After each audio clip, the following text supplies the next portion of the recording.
Hey guys, Wade with Diesel Freak here.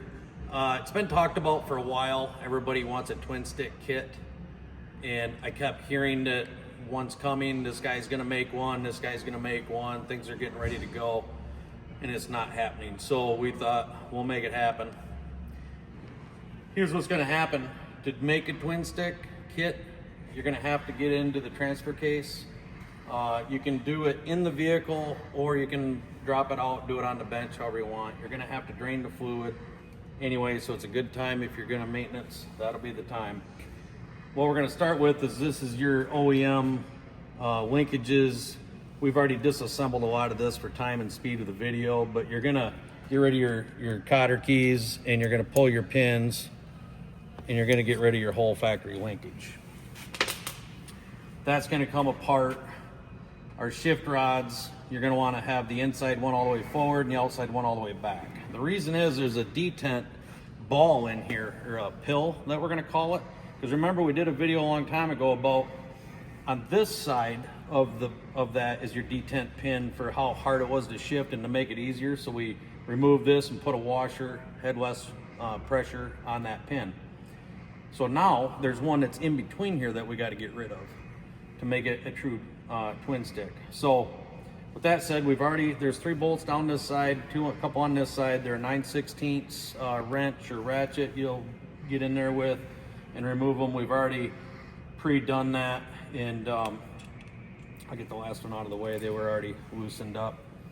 So that'll be that way. We've already taken it out of the other side. We're gonna get rid of our bolt that holds that detent spring in. I like to use a magnet. And we're gonna grab this spring, and then there's a ball that sits in there for that detent.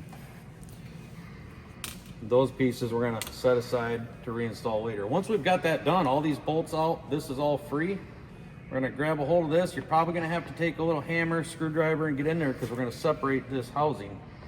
And it is going to slide apart, just like that. And now we're gonna have this whole piece off here.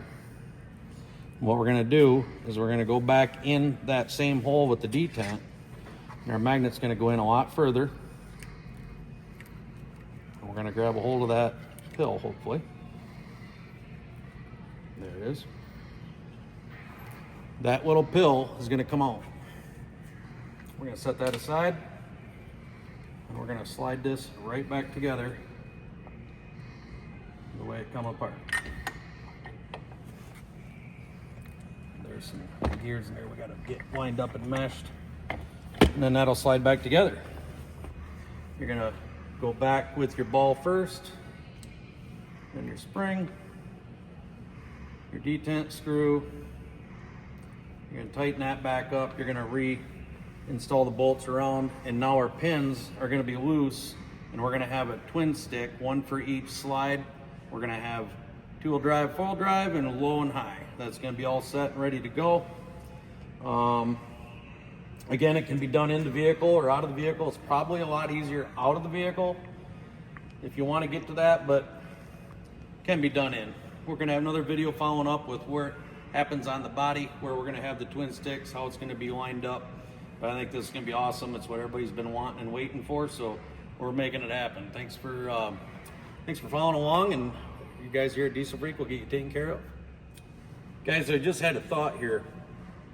People are wondering why a twin stick. I've been getting that question.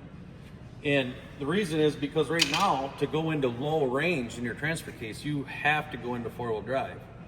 This stock linkage is a cross connection piece between these 2 pins, and also inside here is that pill.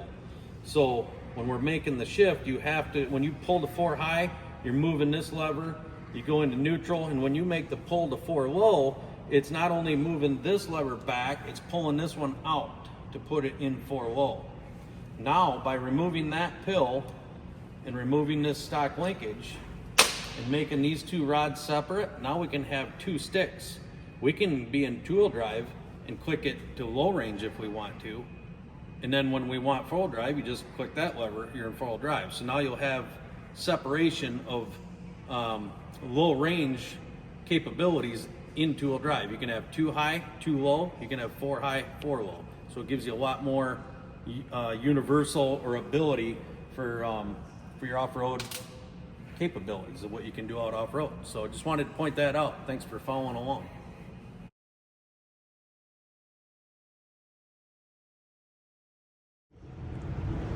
So this one I'm laying in under here. We're actually getting ready to do the twin stick. This one has a tummy tuck, so we've got the center serviceable plate dropped out. And so this will work if you have the tummy tuck or if you don't. And I just wanted to show you, we've got all the linkages removed. And what you're gonna end up with is that piece is it comes on the Roxor, the stock plate there that the shifter connects to. That is going to stay in place. You're going to want to leave that there. Both shifters will drop through the floor, through the hole, and come down and connect to those rods. So now that we're on the bottom side, you're going to see once we get both levers ran through there, the little metal bushing that we send is going to go between the two levers. So you're going to have your stock bolt, this stock piece, and these little rubber washers are going to go on each side. So I want you to see that closely. That's how it's going to end up back together before we get down to hooking up the shift linkages, the rods down there. This can all be in place up here. And then on the top side, that's how we're going to end up coming out through the floor. We'll finish up. Then what we're going to end up on the top side is this little plate that we make in-house. I forgot to put it on first, but you can get it after. It's going to go where the 4 bolts are. And then your new twin stick boot will go on top of that, and you'll see is the finished product.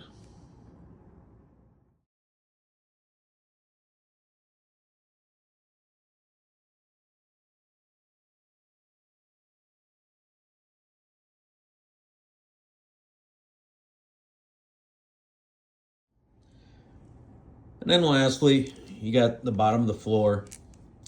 Luckily, I got this floor pan cut out from another project in the past, so it's kind of easy to take it and work on this and give a little direction. Off in each one of them, then we've got a couple sets of heims. We decided to go threaded rod, that way they're adjustable. You can run either end of that heim down onto that threaded rod where we need to be and then lock the nut as needed. But that'll really give you adjustability on your shift rods underneath. You can get them set to where from the top side, they're about identical side by side when you're in like 2-wheel drive, high range, which you'd be most likely. And then after that, we got our shift knobs for the top, our new shift pattern. That's a magnet that we can throw on the dash so we can always get a good look and remember where we're at. I was gonna do the shift knobs, I was gonna engrave them, but the way the plugs are on the bottom with the thread on the rod, you never know when you get it turned if it would truly be straight or not and look right. So we thought we'll just do that right there on the dash and be good to go.